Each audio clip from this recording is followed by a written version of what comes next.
Good morning, everybody. 6:23 of 2019, 10:42 a.m. Pacific Standard Time.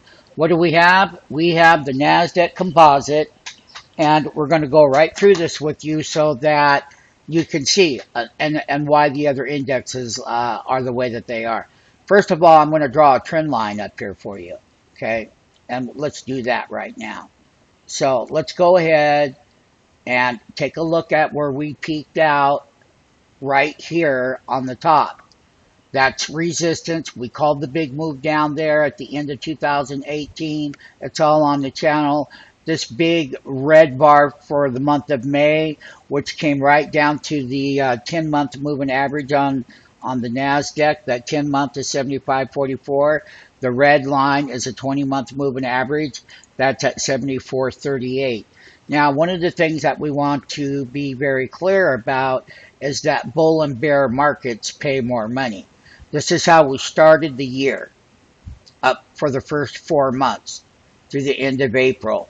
We called a bear market move would happen, and it did. And we came up off of this bottom. And today, just remember, it's only 6:23. There's still 1 week left before we click over to 7-1 and whatnot. What I will tell you is that they took all the good news and turned it into all the bad news. They turned into good news is what they did.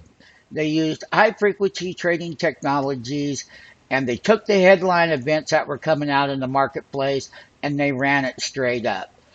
Trump has been tweeting over and over about meeting with the president at the G20 meeting. That's this week, which will create more volatility.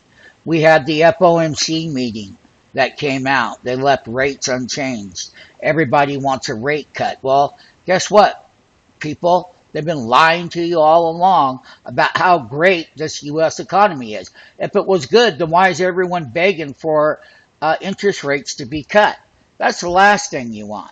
Not only that, the volatility came through with this, and here we are ending the month of June. It's in a bull market run in the month of June that the NASDAQ Composite hadn't seen. But when you take a look here at this particular high, which was done on 5/1, that high was 81.64, and it was for the month of May, and we said it was going to come down. So far, the high now is 8088.88. Imagine that, a lot of eights in that number. So basically, if you take a look at the previous high at 81, and we take a look so far at this high, it still hasn't taken out this the May top. And we're all the way up here at major, super major resistance level. Earnings season is coming up in the middle of July. Things are not going to be good. It is summertime now. It's a seasonality change in these markets.